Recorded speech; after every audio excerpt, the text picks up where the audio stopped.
All right. With the numerological array, I can construct a simple formula that will allow you to experience what I see and hear in real time.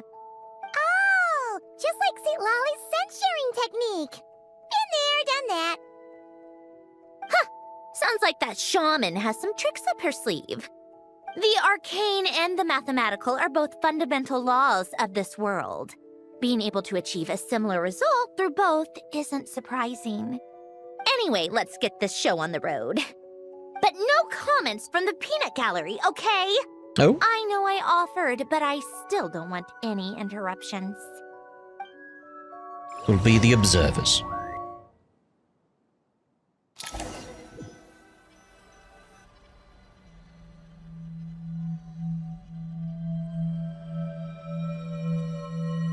Is this my heart? No, it's probably just the result of a lens formula. A space dedicated to resolving anomalies. Huh. But it looks like the walls are all... mirrors? You made it. About time. Is that me? From the past? You just spoke of anomalies. Well, here I am. What happens when emotion contradicts reason? Shall we sit down and talk? I was gonna say, do we get... Can we... Oh, no it does. I was gonna say, is the reflection going to... work its way out? Just wondering, like, yeah, because it's not a true reflection. So I'm assuming... on the other side is actually just a model. Just interesting the difference in design. She's got the 3 segments there on that version. She's got the 4 in the middle there. It's a good way to get like a proper look at the difference in the design. It's like a longer skirt aspect going on there. Interesting. Just wondering if the mechanism at the back is the same. That does look the same, to be honest. Yeah. Okay, but I like it. I like that it's mirrors. It's just reflecting your own heart kind of deal.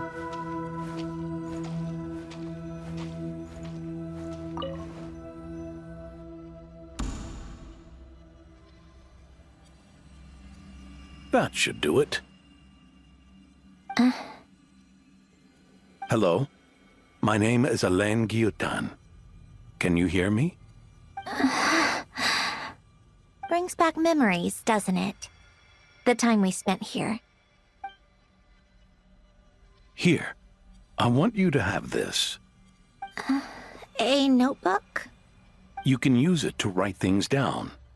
I don't need to write things down. I have unlimited memory. No, surely you have a storage capacity. Even so, some things are more important than others, right? You can use it to write about the things that matter. So you wish me to carry out a basic priority sorting operation? I suppose you can think of it like that for now. But journaling is also an act of finding oneself. Much like we use wooden stakes to guide a plant to grow in a certain manner, what we choose to write down gives the soul much-needed direction. In the act of choosing what to forget and what to hold on to, we decide what kind of person we want to become. I don't understand. Like I said earlier, I don't need something like this. This is where we were born. Where our life began. Mornings of tending to the garden. Afternoons spent cleaning, reading, or studying. Evenings of cozying up by the fire, listening to Alain share stories about his past. Alain. What is it? What are you drinking? Oh, this? It's coffee. It, makes me more productive. Disgusting. I want to try it. No. Oh, okay. Here. No. Bitter. Correct response. Speaking of, why did you design me with senses? Taste, smell, touch. Well, I'm not quite sure. It just felt like the right thing to do. I suppose I hoped you might have a life of your own one day, and that you deserve to experience all life has to offer. Oh. Still bitter. But the smell is nice. To me, it will always smell like beef gravy. I thought those peaceful days would go on forever. You know that's not possible. Maybe. But how was I supposed to know the end was just around the corner? Oh. That was just bad luck. Was it? Well, it certainly became a pattern, now didn't it? Mirror, mirror on the wall. Over time, one of the habits we picked up from Elen was a love of coffee. We even took to hosting tea parties. And then changed to a more palatable drink? Tea? At tea parties? A machine acting like a human. Kind of laughable, right? I suppose that's just what I'm used to. Yeah, that's just what we're used to. Hey, this place isn't half bad. Great spot for a party. Hello. More and more people seem to be showing up to my tea parties uninvited. Anyone care to explain? Can you blame me? I saw Columbina leading Capitano somewhere, and I had to see what that was about. I had simply asked Columbina where I might find Arlecchino. I have business to discuss with her, and Columbina suggested looking here. Tartaglia and I were unaware that this was a private gathering. Apologies for the intrusion. It won't be for long. Whatever. Just add it to the list of annoying things that have happened today. What's one more? Since you're here, you might as well stay for a cup of tea. See? Told you she wouldn't mind. That's better. Cup of tea. Much obliged, Snezhnaya. Well, look who we have here. Good thing I brought extra desserts. This has turned into quite the occasion. This is some time ago, then. Capitano, I was just about to go find you. Pardon the intrusion. Rest assured, I won't sully your gathering with talk of work. We can have our discussion later. Spoken like a true gentleman. A certain unmannered 11th seat could learn a thing or two. You know, you really should start being nicer to me, Rosaline. Or I might just snatch that 8th seat right out from under you. I'd like to see you try.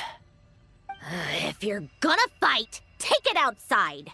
The only mess I plan on cleaning up is tea-related. I still don't understand how our quiet afternoon turned into such a crowded gathering. One by one, people just kept barging in. And then, one by one, they left without a word. Yeah, pretty annoying, huh?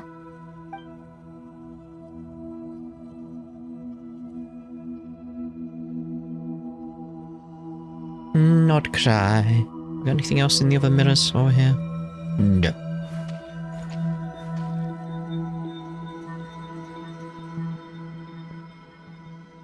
Of all my days with the Fatui, the times I spent with you, Arlecchino, and Rosaline, they were my favorite.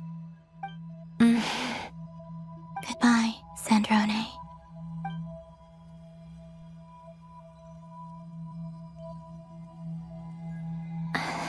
Don't go, Columbina. We should have just said that. Why didn't we? If we had, would the story have had a different ending? Probably not. She couldn't stay. There was no future for her here. She would have just faded away. You're right. I suppose that's why you call me an anomaly. Every time you make a decision, there's a voice inside your heart. My voice, asking to contradict all logic and reason. Why didn't we make her stay? Is it worse to fight for something just to lose it? Or not to have fought at all? Don't you find it unfair?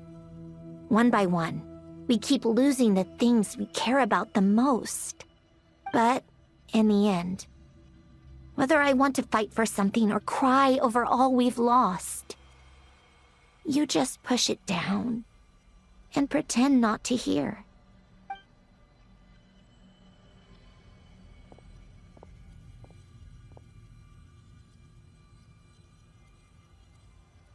I was gonna say, where's this? Like, oh. The fight where she lost her core. I was gonna say lost her life, lost her core. And now, even Polonia, the other half of Elend's legacy. The last remaining member of our family. Even Polonia is no longer with us. I did everything I could. But it's just like Elend always said. Polonia was one of a kind. There was no replicating what he managed to create. Don't you feel like our connection to the past is fading bit by bit? Like, even the things we have left are slowly slipping away. I suppose. But you can't move through life without having to say goodbye. And even as we experience loss, there are always new things to be gained. Ever so logical. What's your take, then? It feels like the more I care about something, the faster the world takes it away. It sounds so stupid, but I can't help it. That's the hand life has dealt me time and time again. Why even fight for something that's just going to be lost in the end? Better to never have had it at all. Better if it would all just disappear. Dark, I know. But the heart wants what it wants. Maybe the stellar linchpin appeared because of me. Because of what I wish for. I don't think so. Yeah, probably not. What an anomaly wants goes against all logic and reason after all. Well, go ahead and do what you came for. You're here to resolve the anomaly, aren't you?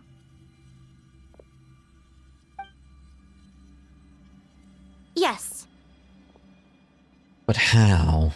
That's the question. What's it gonna be? Keeping me imprisoned here like before? Or eliminating me entirely, like debugging a code? That might actually be a mercy. I don't think it's either. I don't care. I just don't want to experience the pain of loss ever again. Go ahead. I'm ready. Yeah, that's not going to be the solution.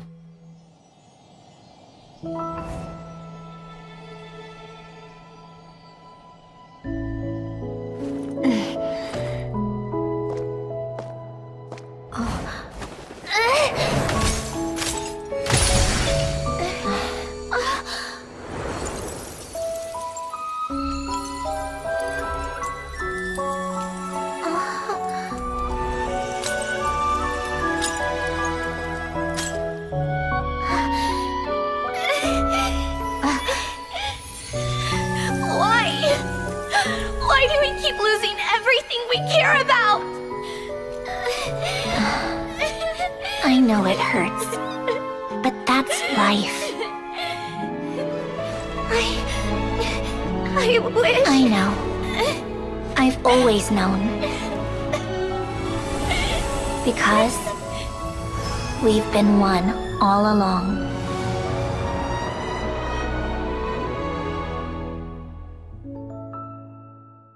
It's like a therapy session for herself, isn't it?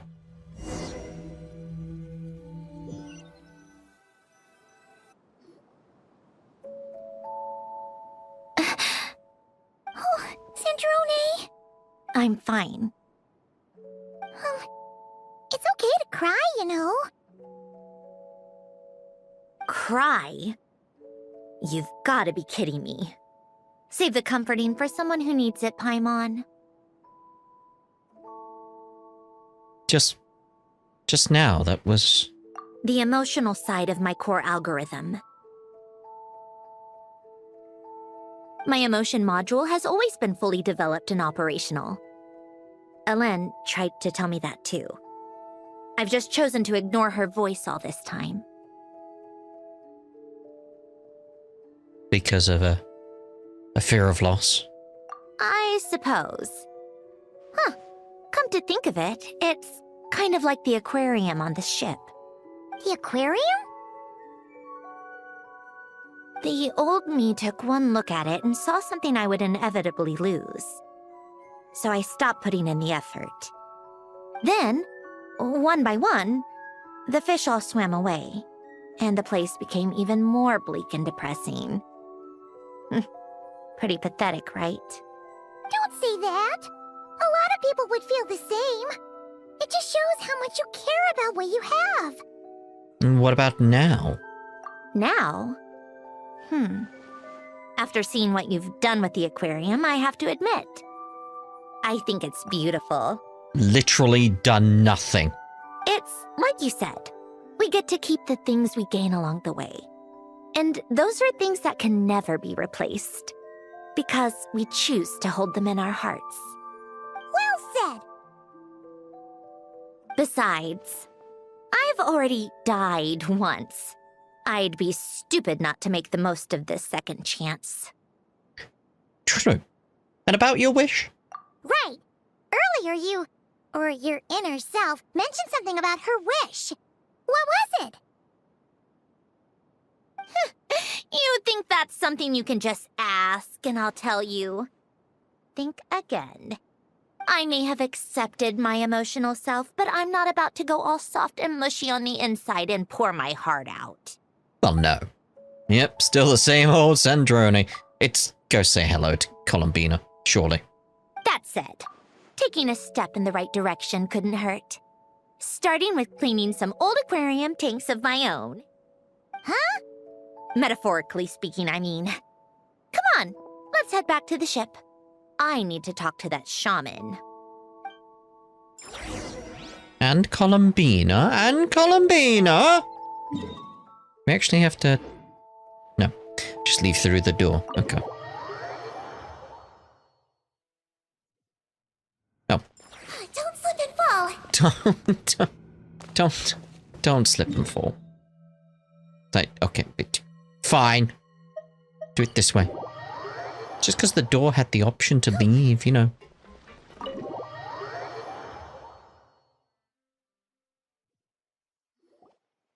Huh? Resentful lost souls? Oh, you found your clothes then? You couldn't get comfortable sleeping near the Opera Epicles, right? Well, I bet that's why. The Fountain of Lucine is where all the water in Fontaine gathers.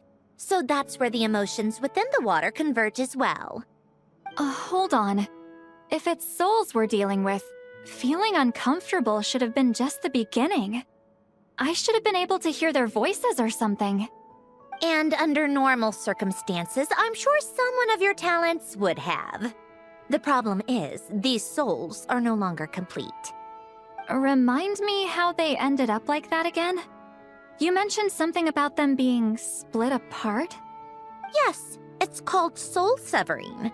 Renee of the Nord-Sitzenkreuz Ordo came up with it. After learning of Fontaine's impending doom, Renee thought if he could find a means for the soul to live on in perpetuity, it might ensure the world's salvation. Soul severing was the first step of his research.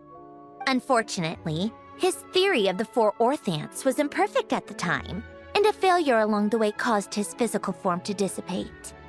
Jakob, another member of the Nord-Sitzenkreuz Ordo, sought to carry on Renee's legacy and restore his physical form. He even used some of the people who stood in his way as test subjects for his research. By severing their souls? Yes. After Renee successfully awakened, the two continued their research, and all the severed souls ended up merging into Renee's consciousness. After you saved Fontaine by turning Fontanians into true humans, these souls returned to the ley lines. But the souls severed before Renee awakened had nowhere to go, doomed to forever wander the waters of Fontaine as listless spirits. Almost as if they exist outside the bounds of this world. Unrecognized by the ley lines or fate. No wonder I couldn't sense them. Breaking free from fate was also one of Renee's goals back then. Not only that, but over time, they began to fuse with other entities. Their inner resentment lured in all sorts of evil beings, which corrupted and defiled them into nothing more than accumulations of filth. But the full transformation must have been recent. Otherwise, the Udex surely would have noticed. Wait, no, he must know already. That would explain the underwater Melazine patrols. No wonder I kept running into officers from the Mara Chaussee Phantom earlier. In that case, let's go find Nervalette and we can sort it out together. No, not just yet. What? Oh, Why what? not? Yeah. For one, the diplomatic castle alone would be a nightmare. Even though I haven't reported back to Snezhnaya yet, I'm not planning to leave the Fatui anytime soon. Besides, with me here, success is a done deal. Involving other people would just complicate things. It's Nouvelette. All I need is for Miss Lolly to help pinpoint the location of this monstrosity. Think you can do it? With my eyes closed. This is what I do. I'm a lot better at it than manning a desk, at least. But, how exactly do you plan on resolving this soul stuff? Even to me, there's no obvious answer. Seems pretty complicated, all things considered. Just trust me. I have the perfect solution. Oh, all right. If you're that confident, we'll follow your lead. Why the sudden interest in helping Fontaine with this, Androne? You never knew Renee and the others, right? No, I didn't. And you're right. This problem has nothing to do with me. I wouldn't get within 10 feet of the Nartsitzenkreuz Ordo or its members. But, in his later years, Elen told me he regretted not helping his best friend when he needed it the most. He also felt sorry towards Marianne, for being too lost in his mechanical research to look after her properly. If he were still with us, I think he'd do the same. He might have a few choice words to say about it, but even after everything, he wouldn't leave his friend's mess for someone else to clean up. Friends shouldn't hold grudges or leave behind regrets. Fixing what happened between him and Renee was one of his greatest wishes. All I'm doing is fulfilling it in his stead. You know, you really do seem a little different now. You mean everything that just happened wasn't for nothing? Why, thank you for pointing out the obvious, Paimon. Giving those aquarium tanks a good cleaning, huh? Just washing off the grime of the past. Turns out, a lot can build up after being ignored for so long. Oh. What's this about aquarium tanks all of a sudden? They go off on some grand adventure and what? Now they have their own private code? Stupid. Sit Lolly. I can still hear your thoughts. Quack? All right then, Lolly. Tracking this thing down is up to you. Huh? Oh, right. No problem. You got this, Granny Eatsley! Good luck, Granny. You. Come with me to Hotel de Boer for a drink. Right now. A drink? Why? Why? Because I said so. Oh, dear. Miss Guillotin, I'll report back on the location tomorrow morning. Just need a drink or two first to bolster me up. Well, don't let me keep you. All right, you. Time to go. I've got scores that need settling. No. Huh? Don't worry about it. Oh dear, I'm assuming there's an Act 3. It'd be weird when I want her to reunite with Columbina after she's scrubbed the tanks, as it were. Right, so obviously, we'll use that as a place to end this part, and in the next part, we'll carry on into Act 3. Yes, Act 3. Now that she's born anew, what will she choose to do next? Guess we'll find out in the next part. Ta-da for now.